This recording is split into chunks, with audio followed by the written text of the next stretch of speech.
5:30 സമയം ഡ്യൂട്ടിക്കുള്ള പോക്കാം. ലിഫ്റ്റ് താത്ത് നേരെ വണ്ടിയുടെ അടുത്തെത്തി. റോഡോട് നോക്കിയപ്പോൾ നല്ല ട്രാഫിക്കുണ്ട്. റോഡൊക്കെ ഫില്ലായി നിൽക്കുന്നു.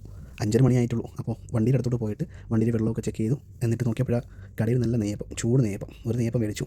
കഴിച്ചു ക്യാമ്പിലോട്ട് പോവാം. പിന്നെ എല്ലാവരും ഇന്നത്തെ വീഡിയോ ആയിട്ട് പറഞ്ഞായിരുന്നു വണ്ടി ഓടിക്കുന്ന മൊബൈൽ വളരെ യൂസ് ചെയ്യേണ്ടതെന്ന് പറഞ്ഞു. അപ്പോൾ ഇന്നത്തെ വീഡിയോയിൽ ഏകദേശം മാക്സിമം വണ്ടി ഓടിക്കുമ്പോഴുള്ള വീഡിയോസ് കുറയ്ക്കുക ചെയ്തത്. നമ്മൾ സോനാപൂർ അപ്പോഴേക്ക് റെഡ് എത്തി. അപ്പോൾ ക്യാമ്പിൽ നിന്ന് ഇങ്ങനെ വണ്ടികളൊക്കെ പോയിക്കൊണ്ടിരിക്കുക. ഒരുപാട് വണ്ടികൾ പോയിക്കൊണ്ടിരിക്കുക. ദുബൈയിലുള്ളവർക്കറിയാം രാവിലെ 5:30 എന്ന് പറഞ്ഞാൽ നമ്മളിവിടെ രാവിലത്തെ 8 മണിക്ക് പണിക്ക് പോകുന്ന അതേ ഫീലിംഗാണ്. അപ്പോൾ എല്ലാ റോഡിലും നല്ല തിരക്കുണ്ട് കേട്ടോ. നിങ്ങൾക്ക് വീഡിയോ കാണുമ്പോൾ തന്നെ മനസ്സിലാവുന്നുണ്ട്, നല്ല തിരക്കാണ്. അപ്പോൾ ഞാൻ നേരെ പോയി വളച്ച് നോക്കി. എവിടെ എത്തി? ക്യാമ്പിൻ്റെ എത്തിയപ്പോഴും നല്ല പോക്കാം. വണ്ടിയൊക്കെ വരിവരായി കിടക്കുന്നു. ഈ വണ്ടി ഏകദേശം പോകാനായിട്ട് അരമണിക്കൂർ തന്നെ വേണം.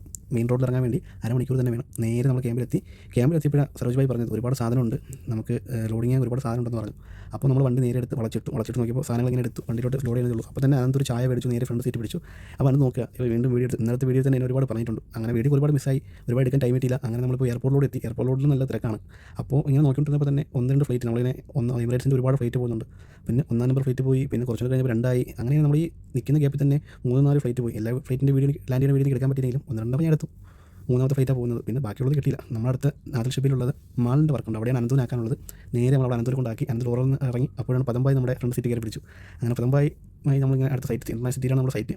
അവിടുത്തെ സാധനങ്ങൾ ലോഡ് ചെയ്തു. അടുത്ത ഉടനെ പോവാണ്. വേറെ സൈറ്റിൽ പോകാനുണ്ട്. കറാമയിലുള്ള നമ്മൾ ദേരയിലാണ് പോകാനുള്ളത്.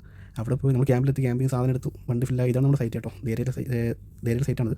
സാധനങ്ങളെല്ലാം ലോഡ് ചെയ്തു. നേരെ അതിനുശേഷം ഒരുപാട് വീഡിയോസ് എനിക്ക് മിസ്സായി. പിന്നെ ഈസ്റ്റേൻ്റെ സൈറ്റിൽ പോയി.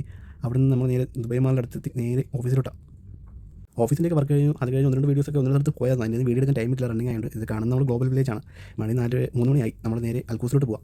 അൽക്കൂസിൽ പോയി സിൽക്കോൺ മേടിക്കാൻ പോയി. സിൽക്കോണൊക്കെ മേടിച്ചു. നേരെ വീണ്ടും നാദർഷിബയിൽ നിന്ന് അനന്തൂനെ എടുത്തു. അനന്തു പണിയൊക്കെ കഴിഞ്ഞ് ക്ഷീണിച്ച് കപ്പലിൽ നിന്നുകൊണ്ടിരിക്കുക. അനന്തൂനെ എടുത്തു നേരെ ഇന്റർനാഷണൽ സിറ്റി പദത്തിൻ്റെയും സരോജ് ഭായിയുടെയൊക്കെ സൈറ്റിലോട്ട് പോകാം. നേരെ അവിടെ എത്തി. ഇതാണ് നമ്മുടെ ഇവിടെ സരോജ് ഭായും അതൊക്കെ ചെയ്യുന്ന ഇവിടെയാണ് കേട്ടോ. ഇത് നമ്മുടെ ബേഡ്സ് ബൈക്കിൻ്റെയാണ്. അപ്പോൾ പദംബായൊക്കെ ഇങ്ങനെ സംസാരത്തിലാണ്. അങ്ങനെ എല്ലാവരും വണ്ടി കയറി നേരെ ക്യാമ്പ് പിടിച്ചു. ക്യാമ്പിലോട്ടുള്ള പോക്കാം. ക്യാമ്പിലോട്ട് പോയപ്പോഴാണ് നല്ല ട്രാഫിക്കാണ്. തിങ്കളാഴ്ചയാണ്, അല്ലെങ്കിൽ എല്ലാ ദിവസം ട്രാഫിക് ഉണ്ടെങ്കിലും നമ്മൾ സോനാപൂർ എത്തി. അങ്ങനെ ട്രാഫിക്കൊക്കെ ഇങ്ങനെ എഴഞ്ഞ് നമ്മൾ എത്തി. ഇതാണ് സരോജ് ഭായി. അങ്ങനെ സരോജ് ഭായി കണ്ടോ തന്നെ പറയും. സരോജ് ഭായി ഇന്നത്തെ റീൽസൊക്കെ സരോജ് ഭായി കണ്ടായിരുന്നു. അങ്ങനെ പറയുന്നുണ്ട് അതിനെ പറ്റിയൊക്കെ. അങ്ങനെ അവരെല്ലാവരും ക്യാമ്പിൽ കൊണ്ടാക്കി നേരെ റൂമിലോട്ടുള്ള പോക്കാം. Okay, by.